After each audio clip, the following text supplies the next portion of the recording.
Hello everybody, it's Thursday, May 9th, and we are here with another episode of Weeds and Wisdom. And I'm excited to talk about tonight's topic. I think it's going to be very informative for lots of people. I know for me, I was excited about it mainly because I found a ton of this growing in my yard this year, and it wasn't there last year. And you know how that always gets me excited, because I know that when things show up, they're there for a reason. So I did some deep diving and got some materials together. And hello, Lorraine. And I've got some good information for you. I don't know why my computer is not responding, but we'll just give it a minute. So anyway, tonight we're going to talk about a fun little herb, and I went out and cut some so I can show you what it looks like. And while we're waiting for everybody else to join us, we'll talk a little bit about next week's topic, because I have had several people inquire and ask for more information on GI and gut health. And oddly enough, I have been experiencing some issues with that myself. So I am doing a very in-depth little study and putting together some things for next week. So we're going to talk about that at length. And I'm going to put together a few herbal combinations, formulas that you can put together for yourself and use if you've got the means to do that. And, you know, just some ways to get on top of it. I think I have my suspicions about why we are experiencing en masse so many issues with our gut, but you know, primarily I'm sure it has something to do with the food and the water. And I've been talking to you for some time now about the fact that we all really need to make a decision to take a turn with our lifestyle as far as eating and drinking, and realize that the world we live in and the country we live in today is not that of even 10 years ago. And so there are a lot of things that we are consuming that are not safe anymore. I'm not going to name names because I'll get kicked off Facebook, but do your own research and you will quickly discover that we have got, there's information out there. If you want to find it, it's out there. And look into the parasites and the things that are, the organisms that are in your drinking water. And you know, we've talked about the fact that you absorb 80% more through your skin, which means it's not just what you're drinking, but it's also what you're bathing in and swimming in, and you know, feeding your animals. So I feel like we probably need to hit this thing head on, and we need to make a decision as to whether or not you're willing to make the changes, because I think at least for the foreseeable future, it's not going to get better. It's going to get worse before it gets better. And the only way that you can ensure that you and your family are not miserable every day of your life from now until then is to be proactive and take some measures to eliminate the things that you know. I mean, it's a no-brainer. I talk to people every day, and you know, I'll come in contact with people that go, you know, we just don't go out to lunch anymore like we used to. We don't do this and we don't do that because every time we do, we don't feel well. And, you know, I've gone to, you know, putting triple filters on my water in my house because we're, you know, people know something's up. You know, they just know. So what I have tried to do, and I will continue to do, is to provide you with information where you can make your own decisions, but also some processes and some methods that don't break the bank or, you know, leave you in the dark because you don't know what to do. Just walk you through some simple things. That's one of the reasons I try to stick with herbs that I know are readily available. They're not some exotic herb you've got to try to order or find somewhere else or whatever, but things that I know are growing locally, or that you be able to wild forage and, you know, get your hands on relatively easy, as long as you know what you're looking for. And take care of business yourself. It's not rocket science, it's just different science. And for those of us that have realized that through the years, we know that the hardest part of this whole process is cutting that tether, that umbilical cord, that programming that we've had for years and years and years that say everything our doctors tell us is good and true. I think COVID outed a mile on that one. We saw a whole nother side of the medical, what do you want to call it, machine, and the pharmaceutical machine, and the motivation behind it. And therefore, you know, you have to make your own decisions as to whether or not you think they have your best interests at heart, because I'd be willing to lay money that they most of the time don't. In fact, I think if you were to ask most doctors if they would give those things to their mother or to their infant child or their 2-year-old and ask for an honest answer, you might be interested. You might get a really interesting response. They might still lie to you and say yes, but I think you'd be able to read it in their face and their eyes. And so detoxing is definitely something that we all need to do more of, and it's so hard when you have a busy life. But you know what? Something's really hit home with me about having a busy life this week as well. And that's all part of it.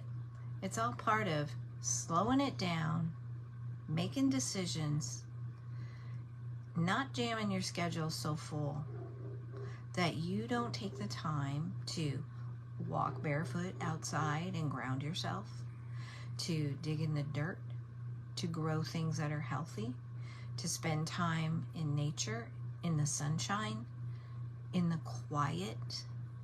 These are all things that we're designed to respond to. And I'm telling you, you get your life so crammed full of stuff and business and blah, blah, blah, you are going to pay for it. And it's all part of the plan.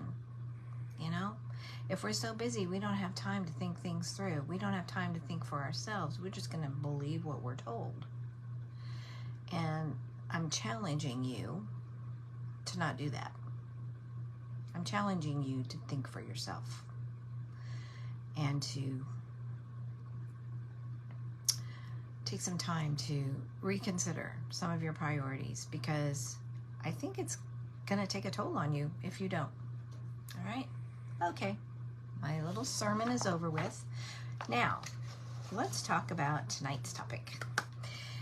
So, I'm out wandering around my yard, and actually I was looking at the massive amounts of weed eating that I had to do, because I don't like weed eating, because I don't like cutting things down just in case there's something good in there. But it's getting a little bit crazy. And we've had so much rain here in Northwest Arkansas that it's like you literally can watch the grass grow. It grows so fast. So I go outside and I'm thinking, what is this whole thing over here? It's by my greenhouse. There was so much of it I couldn't even get my door open to my greenhouse. Well, look at this. This pretty stuff. I don't know if I tried to get some with the flowers on it. The flowers aren't open yet, but you can see where the flowers are. You see these little purpley, pinky flowers? Okay. And the kind of geranium looking leaves, right? This is mallow. Okay, mallow. Now, I do a lot with marshmallow, which is actually in a different family than this one. But this is everywhere this year. If you live in Arkansas, you need to start looking for this. And I don't know if it likes the sandy, marshy, wet soil. So I'm sure that might be one reason that, like the goat root that came up everywhere, maybe, the conditions are just such that it's decided to explode. In fact, I have more of this and more goat's root than I did chickweed this year, and normally I'm just overrun with chickweed. So, interesting, huh? But anyway, mallow is very interesting. It's Malva sylvestris, and it's a very common mallow, but it is so usable, you're going to be amazed. In fact, I made myself a cup of tea with mallow tonight. I'm just letting it steep a little longer. It's yummy. Okay, so I'm going to read to you a little bit about it. I found, actually, when I was doing this study, I found some really interesting research on it from, of all places, the National Institute of Health, the NIH, and like PubMed, and places I don't normally find such strong support for herbal things. But boy, they couldn't say enough about mallow. So I thought, I think we're on to something here. So this is what I picked the highlights. Hang on one second. For some reason my internet is kind of acting up. Let's cut that out, guys. Come on back. There we go. Let's see what we got here. Sorry, I just want to make sure I'm not missing anybody's comments, and unfortunately I have to do it this way because I have to do my lives on my phone. I don't know, sometimes I really miss my son being around. He was the one that always fixed things for me, but he's not here, so I gotta do it myself. Okay. All right, we're good. Let's just go back to where we were. Okay, so I'm going to read you a little bit about mallow, the science research about it, and then we're going to talk about it practically. It's common mallow, and it has a range of medicinal and food uses. It's basically a global herb, and that might be why it's got so much good research behind it, because they've studied it in different countries all around. Everything, China, India, Europe, Asia, Africa, they've all got mallow. Interesting. Some plants seem to be our constant companions, no matter where we live. Mallow is one of them. It does kind of look like a weed. At first I thought it was like wild geranium, but I talked to you about wild geranium already, and it isn't. It's mallow. But at first glance, it kind of has that geranium shaped leaf, so I thought, oh, looky here. But no, upon closer inspection, I discovered it is mallow, which I was even more excited about. There's several mallows that have been used for medicine and food throughout history. It can be found growing erect or prostrate, prostrate. Mine is actually doing both. I've got some pretty straight up stalks, but then I've got it growing like a hedge too out there. It's everywhere. And it was like, at first I had to tell my husband, do not mow this down. Leave it alone.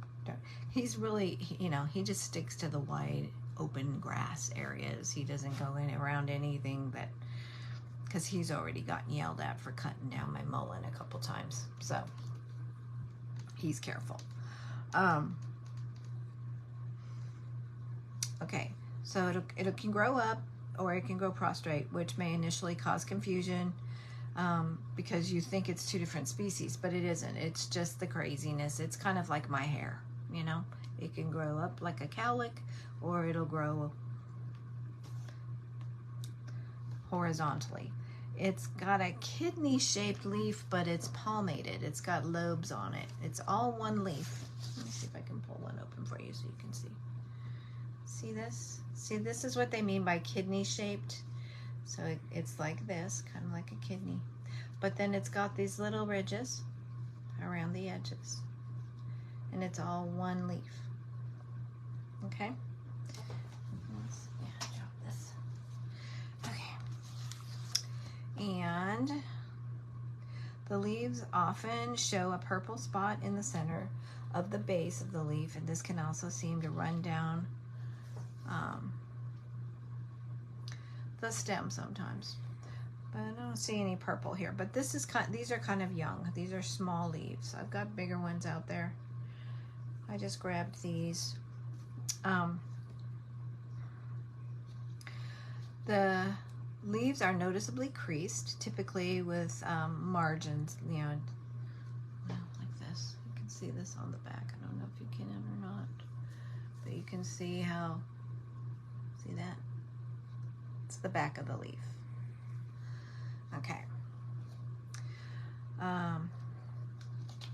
Sometimes it doesn't have any purple spotting, so don't let that confuse you either.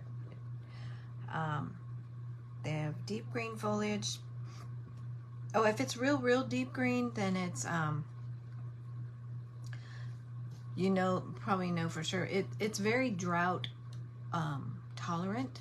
So these guys are getting drowned out there. We've had so much rain, but it'll do well in the droughty conditions as well. It'll just turn darker green, which I think is interesting. During the flowering time, the leaves appear alternately on the stem. So let's look at this. See how these are alternate? Because we're getting flowers.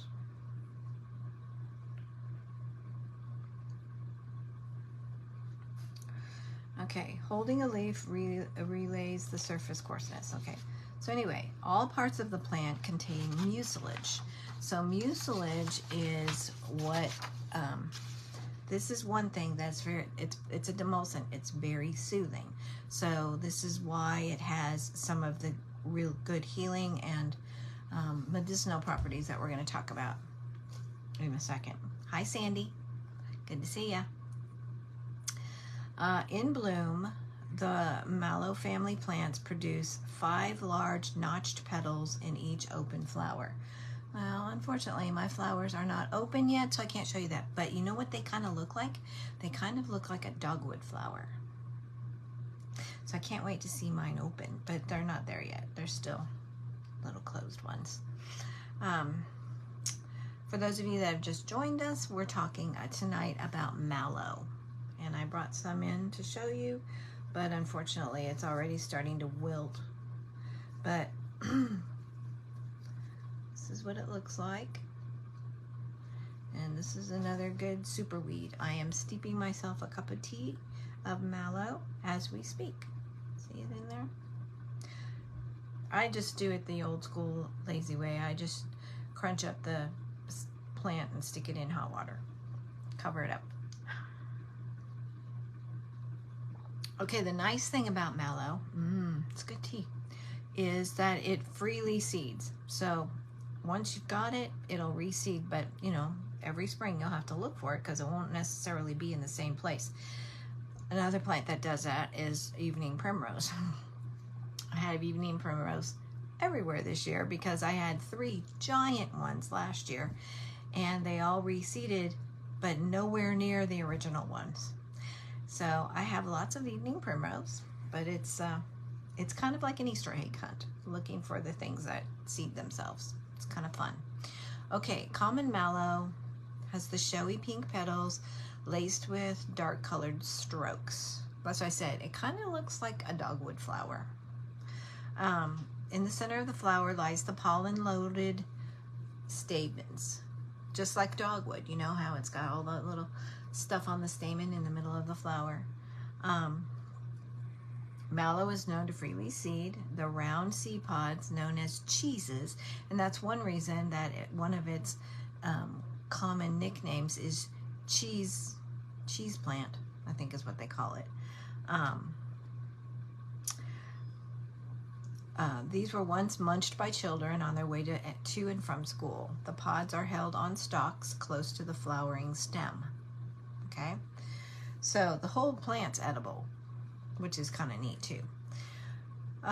It'll be found on moist soils. It loves waste ground as well as grassland. It likes gravel as much as coastal edges and waysides, roadsides. It's kind of like mullein, you know, and you just find it everywhere. You can use the leaves, the flowers, the roots, the seed pods, the whole plant. No waste here. You want to harvest the leaves in the spring, the flowers from late spring, seed pods from the early summertime. Roots can harvest pretty much anytime, but get it from the larger rosettes of the plant whenever it's large enough, you know, because you don't want to take the roots from the smaller ones and then you're not going to have the plant. So, okay, now let's get into the medicinal and nutritional constituents. Big word. It's our $20 word for tonight. Are you ready? This is pretty neat. All right, first of all, let's start with the vitamins that are in the plant. Remember how I'm always telling you you need to get your vitamins and your minerals from your plants and not from pills? Well, this is one plant you can get a lot from. And you know, it's pretty. It would be pretty to have in your landscaping. You know, it would be pretty, as long as you're not spraying your landscaping with stuff. But it's got vitamins A, B, C, E. It has inulin, mucilage, phenols, which are your, you know, power greens, let's just call it that, flavonoids, essential fatty acids, fiber, magnesium, calcium, zinc, selenium, and potassium. I'm drinking a cup of tea right now. Okay, as with many wild foods and plants, the common mallow has also had a long history of medicinal use. This is kind of a cool history. Due to its high mucilage content, mallows make excellent soothing demulcent herbs. A demulcent herb is one that is very, very soothing, like coltsfoot. I use coltsfoot in my cough syrup. Horehound, same thing, really soothing. Mullein is very soothing. So, because they're very mucilaginous. Okay, especially for cases of inflammation, either urinary tract, digestive tract, or respiratory systems. Who doesn't need that, right? Pregnant women, this is one, you know, usually they say if you're pregnant, don't do this, don't do that. Well, pregnant women will find that mallow is a really good source of iron, as well as a good source of zinc and most of your vitamins. And there's no reason you can't use it.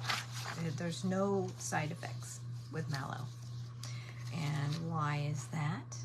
Who can tell me why? Well, let's just put it this way. This one is very, very, very safe. Some herbs, you know, you want to be careful in how much you eat because it might irritate this or, you know, give you diarrhea or whatever. But the reason that herbs generally are the safest way to go is because if you use the whole herb, it has its naturally built-in checks and balances. If you extract certain constituents from an herb, you are taking it out of its natural form and out of its natural set of checks and balances. And now you've made it dangerous. Now you've created something that will give you side effects. And that's why, you know, 75% of drugs start from an herb source, but then they extract, and you end up with something that has, you know, a laundry list of side effects. So that's why you don't want to do that. You want to stick with your whole herb and adjust your lifestyle so that you can give it time to work. Okay?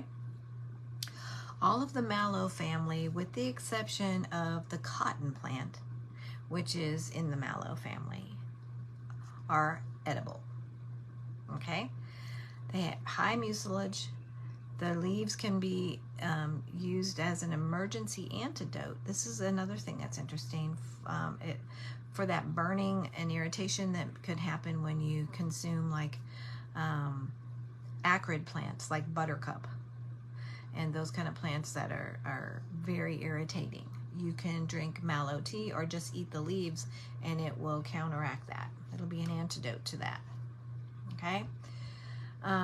A lot of creative cooks substitute mallow for spinach in quiches or different dishes. I'm telling you, it tastes really good. I'm drinking it right now. Some people have even like flash fried the leaves in good oil. I don't like frying much, but to make those papadums, you know. Also makes a great addition to soup, because the mucilage that's in the leaves will actually help thicken the soup. Okay? In the Jewish culture, mallow has been considered the most important plant in local gather society. Every spring, mallow is gathered in the countryside. Its common name in both Hebrew and Arabic translates to bread. During the War of 1948, when Jerusalem was under siege, mallow was an important famine crop, and one that is still celebrated on Independence Day every year with a traditional dish made from mallow leaves. Common mallow can be substituted for the family relative, I don't know what this is, jutes mallow, when making the Egyptian Middle Eastern dish molokhia. It's usually served with chicken. In China, mallow roots are a popular and common ingredient in making hearty yet medicinally potent soup and broth. The Chinese are notorious, and so are the Japanese, for not making anything for just one purpose. You know, even miso soup has health benefits, even though it's a staple. They eat that at every meal, even breakfast. And they, you know, the Chinese are the same way. Your soup in China is going to cover more bases than our soup here does. The seed pods can be substituted for most of the egg white if wanting to make mallow meringue. And I'm pretty sure, I remember reading somewhere, that that's kind of how marshmallow got its name too. It was actually used in confectionery things. You know, you have to remember, and we may be heading there sooner than we think.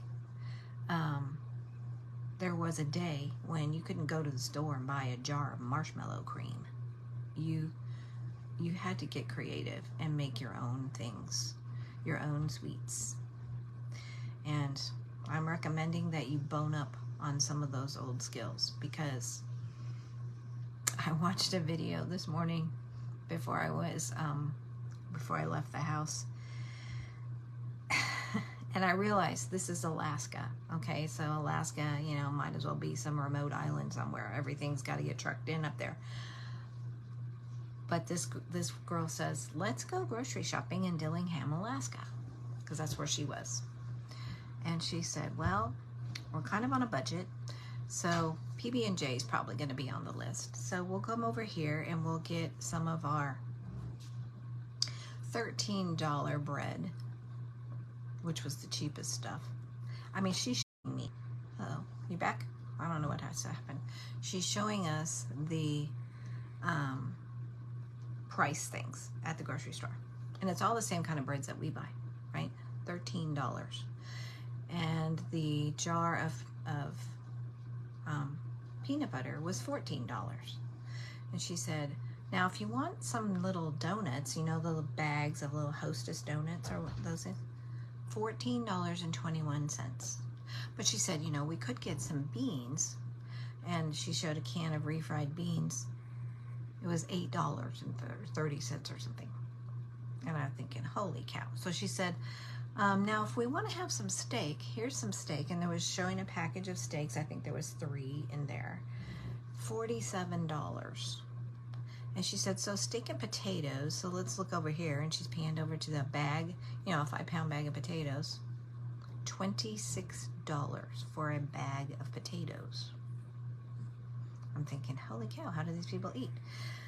Well, they probably hunt and fish and do a lot of their own figuring it out, because there's no way. There's just no way. But we are headed for some interesting times. So I'm just saying, if you've got some of Grandma's cookbooks, you might want to break them out. And you might, I mean, I've started making my own bread and tortillas and, you know, doing a lot of things that take more time, but at least I know what's in it, and it's way cheaper, way. So, and I can make sourdough bread, and I can use buckwheat flour or rye flour, or, you know, and I know that I have an Amish store up here, and I go up there and they grind all their own flour up there. So at least I feel like, you know, it's probably not a whole lot more in it than that. So anyway, I digress. Anyway, so get your old recipes out. So anyway, the seed pods can be used in the place of eggs. Simply boil up the seed pods, 3 parts water to 1 part seed pods, and reduce the liquid by half. So, you know, you're going to cook it down, like decoct it. For every half a cup of liquid, add 1 egg white, 1/4 teaspoon of cream of tartar, and some vanilla, and a little bit of sugar if you want that. Then whip it up, and it'll make a meringue. Pretty cool. So, here is some interesting stuff. Hi, Pat. Good to see ya. Ooh, do we have a baby? I hope we have a baby. Pat's Kansas City, waiting for her great grandbaby to come. Okay, remember I told you I read this really good study from the National Institute, NIH, and I'm going to read to you a section of the abstract, because this is giving some good credence to herbal stuff, and you know, we don't get that very often. We usually get slammed. So the abstract says, the utilization of medicinal plants and their derivatives in treating illnesses is more appropriately recognized as herbal remedy than traditional medicine. For centuries, medicinal herbs have been used for the treatment of diseases in many countries. Malva sylvestris, which is what we're talking about tonight, mallow, is a kind of mallow derived from Malvaceae species and is recognized as common mallow. This amazing plant has antimicrobial, hepatoprotective, anti-inflammatory, and antioxidant properties, and is considered as one of the most promising herbal medicinal species. Now, don't worry, I'm going to define those words for you so you know what those mean. This plant's traditional use in treating many diseases and preparing pharmaceutical compounds can show us how to know in depth the plant origin of drugs used to produce antibiotics and other therapeutic agents. Now remember, this is an NIH study, so they're going to go into other things, but they called it an amazing plant. Yay! One for the good guys. Okay, antimicrobial, capable of destroying or inhibiting the growth of microorganisms. Okay, I talked about that at the beginning of the live. We have issues with our water. We have lots of microbes that I don't think we used to have in our water. And the only way for them to treat the water is to add more chemicals to it, which none of that is what we want. So we want to include more antimicrobial things into our bodies to help fight the microbes and get rid of them, okay? Tending to destroy or capable of destroying microbes, inhibiting the growth of microbes, okay? Hepatoprotective basically just means it prevents damage to the liver, okay? Think about it. Any drug that prevents damage to the liver. So anti-inflammatory, we're pretty familiar with that one. It prevents or reduces inflammation or counteracts inflammation. And antioxidant, which we should know this one by heart because we've been hearing that one for years and years and years. It's a chemical compound or substance that inhibits oxidation. A substance such as vitamin E, vitamin C, beta carotene, thought to protect body cells from the damage effects of oxidation. Any substance that acts to slow or prevent oxidation of another chemical. Okay, the first thing I said to you about mallow when we started was A, B, C, E, right? It's got magnesium, it's got calcium, it's got potassium, it's got zinc. Holy cow. Okay, so how do I use mallow? Right? Well, like I said, I've got tea tonight I'm drinking. Fluid extracts, which is a tea, all right, of the leaves and the flowers are used to treat inflammatory diseases of mucous membranes, cystitis, and diarrhea. Okay, this plant derives its restoration competencies from the mucilage and the flavonoids located in the vegetation and the leaves. Okay. Young leaves, shoots, flowers, and fruits are consumed in salads, soups, boiled with root vegetables. I wouldn't recommend boiling anything. You know how I feel about that. But pouring boiling water over it and steeping it, that's a different story. Flowering flora in the mallow family or hibiscus generally include the malva and hibiscus species. Hibiscus species comprise the swamp rose. Okay, it goes into how they're very similar in a lot of their constituents, which I love hibiscus, and I love the way it tastes, and I love the way it makes me feel. Hibiscus tea is a winner. So put some mallow in with your hibiscus, and I think you know what? It would make a great iced tea. You could drink it all day. It's really good. Okay, among the numerous species used in traditional medicine, Malvaceae family is more prominent due to its diverse applications, and its consumption can be traced back to 3,000 years ago. A total of 13. I wish I had some way. Well, if you guys are interested in any of this material, I can always email it to you. I can copy and paste it into a document and email it to you if you want the charts that I read and, some of the more exact figures, because it's pretty interesting.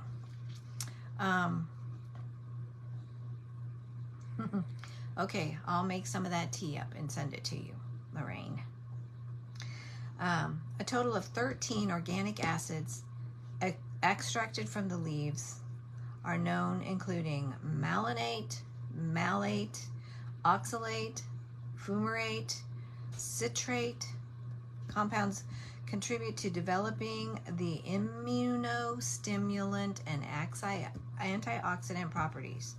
Okay, so you got to have the acids to complete the compounds, and that's what's so cool about this. Okay, those of you that want mallow tea or mallow / hibiscus tea, if you want it together, I need you to send me at least a text, if not an email, because I won't remember just doing this tonight. I need something that I can read, okay? And I will be finishing up some orders tomorrow afternoon so I can put some of that together, but I will have to, first of all, dry some of this. So give me till the first part of the week to get that out. I'll put some in my dehydrator and make some tea for you. All right. The antioxidant property was found to be more profound, hold everything, in flower extracts based on the results of something free radical method. Okay, we're back to the study, which is a little hard. I mean, I could read it to you, but most of it wouldn't mean anything to you. What you want to know is that this particular plant, this cute little mallow plant, which is growing everywhere right now in Arkansas. I don't know about other places, but look for it, because I just believe that God provides. And you know, it wasn't here last year, and it's all over in my yard this year. So, what does that say? It's the same with goat's rue. I didn't have any goat's rue last year, and this year I was overrun with it. More than chickweed. So, I just feel like you can get much more bang for your buck with this. You can get vitamins, you can get minerals, you can get your fatty acids just by drinking some yummy tea, guys. You can eat it, you know. It tastes really good. I mean, here, I'll show you. I'll eat some. It tastes like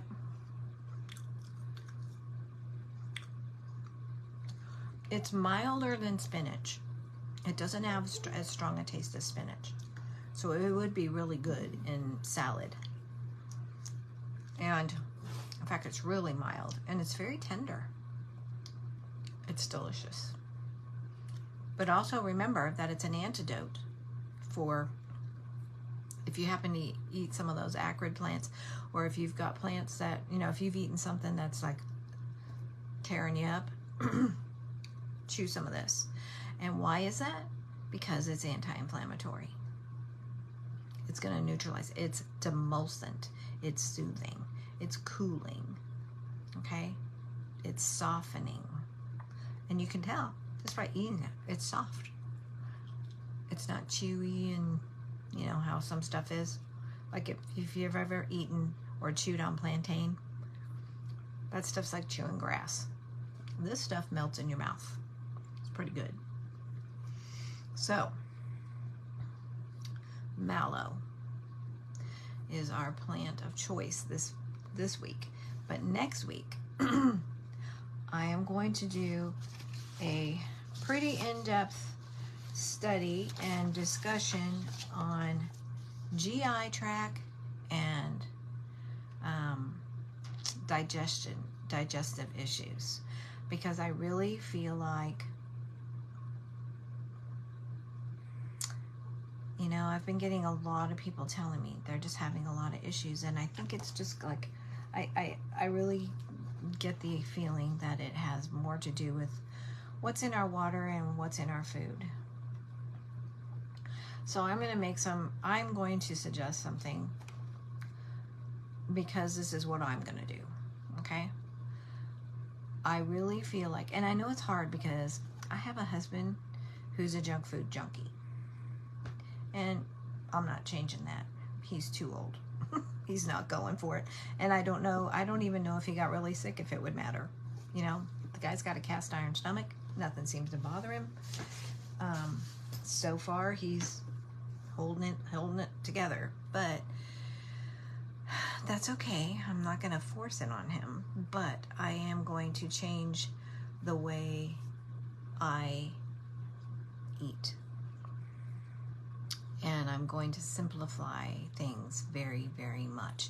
Pay attention to what you're eating. And don't buy anything in a can or a box. Frozen stuff like frozen vegetables and frozen fruits, most of the time you can look on the label and it'll say blueberries. Okay? There's different freezing processes. If it has anything else added in there, look at the next bag, because they're not all the same. And find one that just has what you're looking for. That's all. No salt, no sugar, no preservative of any kind. There shouldn't need to be. It's frozen. So if you need some kinds of foods in your house that are a little bit more convenient, time saving, then go with frozen, but not processed, not Marie Callender's, okay? Not anything that's already made up and all you have to do is heat it up. I'm talking about just plain food, just food. It's better to buy a bag of potatoes before you buy frozen potatoes. Okay? It's better to buy, and then you've got to, add a little apple cider vinegar to some water in your sink and wash your stuff. Get the initial stuff off of it. But I've been doing some research on the water, because I've had a feeling about the water for a long time, several years now. But there's been some studies that have come out now, and they're starting to show us what's really in the water, and it's very wiggly. Okay, I'm just gonna tell you that it's very wiggly. And all of those things are going to contribute to the way you digest, the way your body functions. Okay, and I'm not a conspiracy theorist, but I know that there's an agenda, and we're there, but we're also smart, and we also still have the right to our own lives and our own, however we want to eat. But we're also trapped in a very consumer-oriented society, which we allowed to happen. We contributed. We got to own up. It's our own. We created the monster. Okay? We didn't have to play, but we did. And now we're caught up in the middle of a convenience-based lifestyle. So I'll recommend, just to inspire you a little bit, get on YouTube and watch some videos of Mennonite families or Amish families. They're on there. Not the Amish, because they don't do, but the Mennonites will. And there's one gal in particular, I can't think of her name, but if I remember, I'll post it on the Facebook page. She's awesome, and they used to be Mennonites, and they're not anymore, but she still does all of her own baking, all of her own cooking. They have a farm, okay? So they milk the cows and use their own milk, and they make their own cheese, and they, it's like overkill. I don't think any of us that are on here tonight are capable of doing all of that, but you can seek out places where you can buy. I did. When I started researching what was in cheese, because dairy's not that good for you anyway, but sometimes you just want cheese. And so I found some raw milk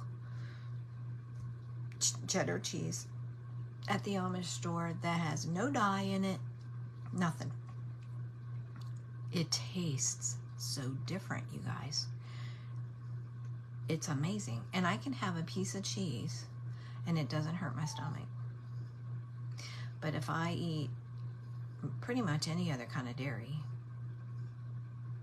And I've never had that problem. My mom, we had milk all the time when I was younger, but the milk was different. There was no such thing as lactose intolerant when I was a kid. There also wasn't any diabetes like there is now either.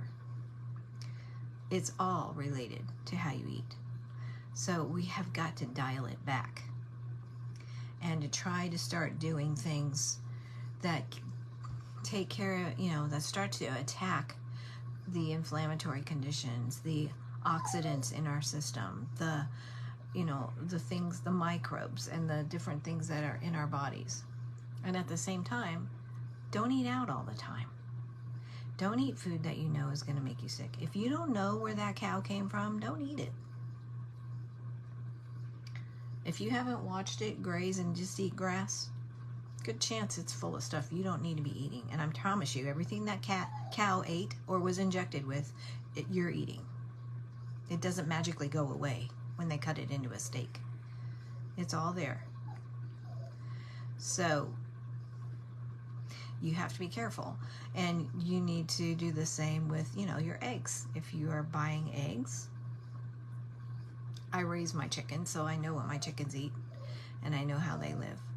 So I'm okay with eggs in that sense. I don't think I would buy an egg from a store because I know that for a fact that they will collect those eggs sometimes up to 60 or 90 days before they ever get brought to the store. And then they can sit at the store for another 30 days. So you have 120-year-old eggs before you even bring them home. And then how long do they sit in your fridge? So in order for them to have that kind of shelf life, more than likely, they've been, shot full of stuff to keep the eggs from, they're all washed and sparkly pretty, right? So they don't have the covering on them anymore to protect them. This is just, I'm not saying this stuff to scare you. I'm trying to wake you up to what you're doing to your body. It's cumulative, okay? It's cumulative. Every day that you continue to eat like you're eating and drink like you're drinking, you're contributing to something down the road that all the herbs in the world might not be able to undo. So incorporating stuff like mallow, backing off on eating out and processed food, and I don't care if you're going to grandma's house or if you're, visiting with the kids or whatever you're doing, you need to think about it. If you're going to visit family and you know that they all eat to die, that's what I say. My husband cringes because I call hot dogs cancer sticks. And he'll go, oh, what is that?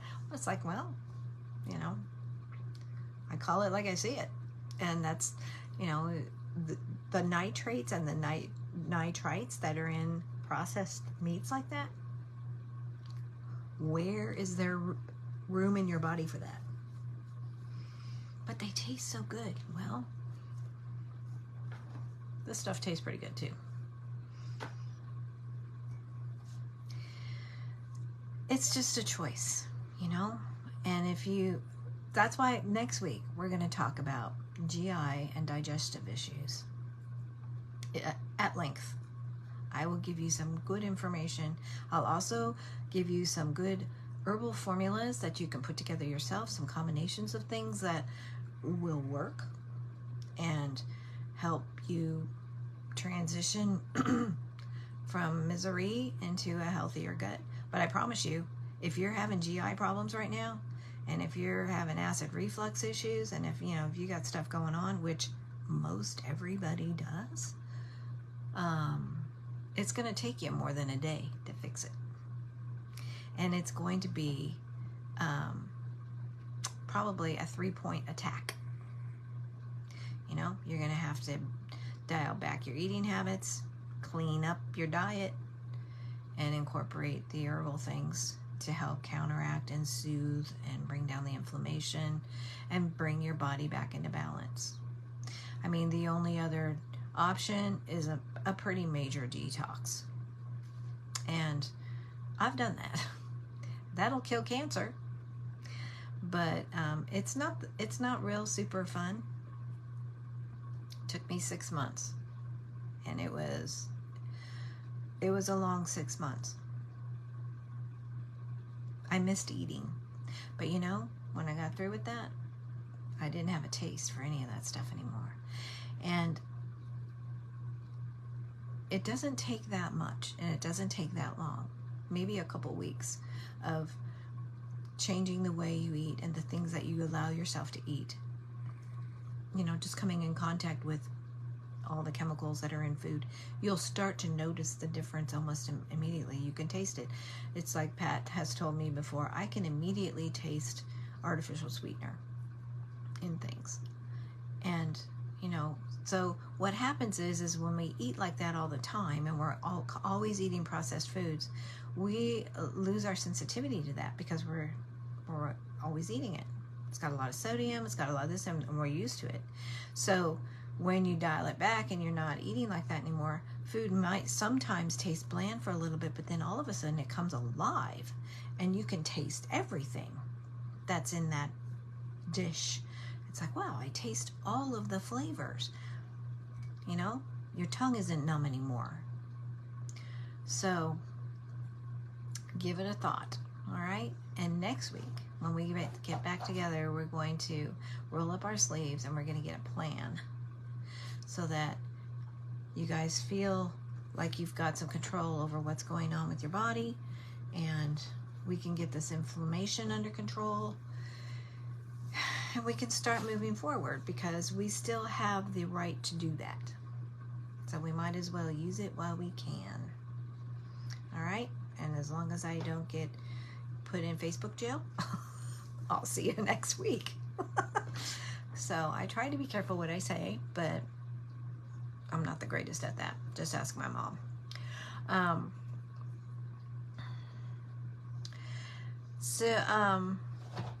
The vitamins that are needed, Sandy, I'm not sure what you're asking me. We need all vitamins. I mean, we need the B vitamins. We need A, B, C, D, E, K. You know, we need all of those vitamins in our bodies. But they can all be obtained naturally without having to eat half a cow. Or you have to, again, everybody has access to information. And I challenge you to do a little bit of your own research and discover different sources for the vitamins and things that you feel your body needs. We're all different. We're not cookie cutter people. So some of us don't need as much as others. And as far as milligrams go, that's something that you need to probably deprogram yourself from. And the reason I say that is because that's a doctor thing. You need 500 milligrams of this and you need 200 milligrams of this in order for your body to function. What I'm saying is you need to eat wholesome food and you need a wholesome diet, and your body knows what it needs. Okay, I'm going to tell you a story and then we're going to close. This will give you an idea of what I'm saying. Dr. Christopher told us this story. There was a man and a woman. They had a daughter and she was very sick. And she kept asking her mother. She was really sick. And they were trying so desperately to get some help for her. And she kept telling her mom that she was craving onions. I really want an onion. I want an onion. I want an onion. And, you know, she's young. And they're thinking, we're not giving her an onion. You know, and she just kept asking for onions. Well, she ended up passing. And they found a big tumor in her. And they took the tumor out. Okay, this is back in the day when people did weird stuff. I mean, they still do today, but this whole thing seemed a little weird to me. But when you think about it, in the 40s, maybe, you know, I mean, it was different. That she was their only daughter, and I don't know what this man's motivation was or what his plan was for it, but he asked for the tumor. So the doctor gave him the tumor in a jar, and he took it home.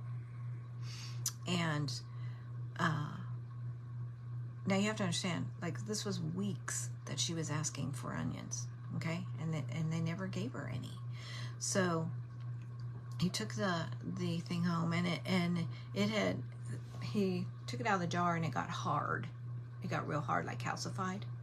So he was a whittler and a carver, and he carved a knife handle out of this tumor.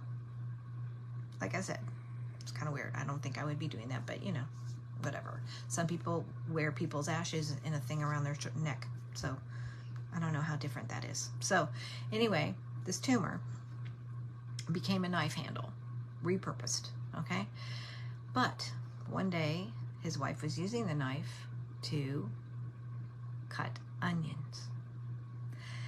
And as she was cutting up the onions, the knife handle got really soft and started to dissolve in her hand. So you can imagine how that made mom and dad feel, because they never gave daughter the onions she was asking for. But the reason I'm telling you this story is because you need to pay attention to what your body is telling you. Now, if your body is saying, I'm craving bacon, you might want to rethink that. But if your body is very clean and you're eating properly and it is craving an onion, you might want to eat the onion. Okay? Because the nutrients that are in that onion is what your body wants. Now, I'm not going to tell you how many milligrams of whatever is in an onion, but it does have a lot of good, it's got the good acids, it's got the good things in it that are extremely medicinal. So you need to learn to pay attention to your body. And, you know, it could be something, you know, maybe you're having trouble with your hair, or maybe you've got a tooth issue, or, you know, other things are going on, and your body will tell you what you need. It's like, you know, people always say, you know, dogs go out and eat grass, it's because they have a stomach ache and da-da-da. Well, I don't know if that's the case, or if they know that if they go out and eat the grass, it's going to make them throw up, and whatever's in their stomach will come out. But for whatever reason, when dogs don't feel good, they go eat grass. Am I right? So we are created, our bodies are created to heal themselves. It's built in. But we have exchanged that God-given ability to listen to our bodies for the advice and words of another human that are most times, I'm not going to say all times, but most often, monetarily motivated and don't know a whole lot about you. How can any doctor know that much about you when everybody's a specialist? You go to one doctor, oh yeah, well, your tests show this and this, so I'm sending you to this specialist. They wash their hands of you at that point. Send you to somebody else. It's not a good system. And, I mean, it used to be, you know, you had one doctor. They delivered you, and they took care of you till you died, and they knew you well. I would trust that doctor more than I would trust the ones that we have today. That just, you basically have a primary care physician so they can refer you to a specialist.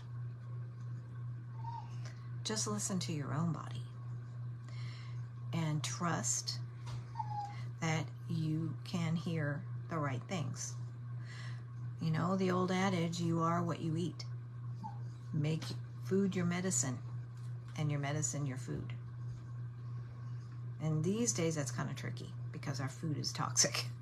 But, again, seek it out. You know, if you can only find 6 or 8 things you can put in your kitchen that are healthy and you know are good, then that's all you need to be eating right now. Just dial it down. Pretend like you're a pioneer. Because in a way you are. We're pretty much having to rebuild. We're starting over. Or we're going to die miserably with a lot of stomach trouble. among other things. Okay? But I happen to know for a fact that a clean body cannot house cancer. I'm living proof. So you get the toxic stuff out of your body, and disease can't live there. It doesn't have what it needs. So again, it's your choice, but it's not as hard as you think it is. Okay? It's pretty simple, actually. You just have to have a little faith. Trust that you can hear what you need to hear. Pay attention to your body. And, you know, if for some reason you really feel like you need a good apple, eat it. You know? Have a little bit of coconut milk yogurt if that's what sounds good. But let your body tell you what it needs instead of forcing stuff down into your stomach and your GI tract that probably has no nutritional value at all. Okay? Just because you're going out to eat, or, you know. And the other thing too is that getting off of restaurant food and processed food is like an addiction. It's like breaking an addiction, because their processed foods are so full of salt and so full of other things, sugar. You literally become addicted to it. So I know from my experiences that it takes 3 days to remove toxic chemicals and addictive things from your body. It might take longer than that for you to deprogram your mind, but your body can be free of it in 3 days. So, you know, you schedule yourself some 3-day cleanses where all you drink is apple juice. Just stick with one thing and clean your body out for 3 days. There's definitely ways, and I will help you in any way I can. But it's definitely got to be something that you decide to do. And we're going to talk more about it next week. And I'll have some good material for you. If you've got any questions, you know, you might want to write them down so you can ask me next week as well. And I'm looking forward to it, but I think it's time. I think it's time for us to bite the bullet and take back our health. You with me?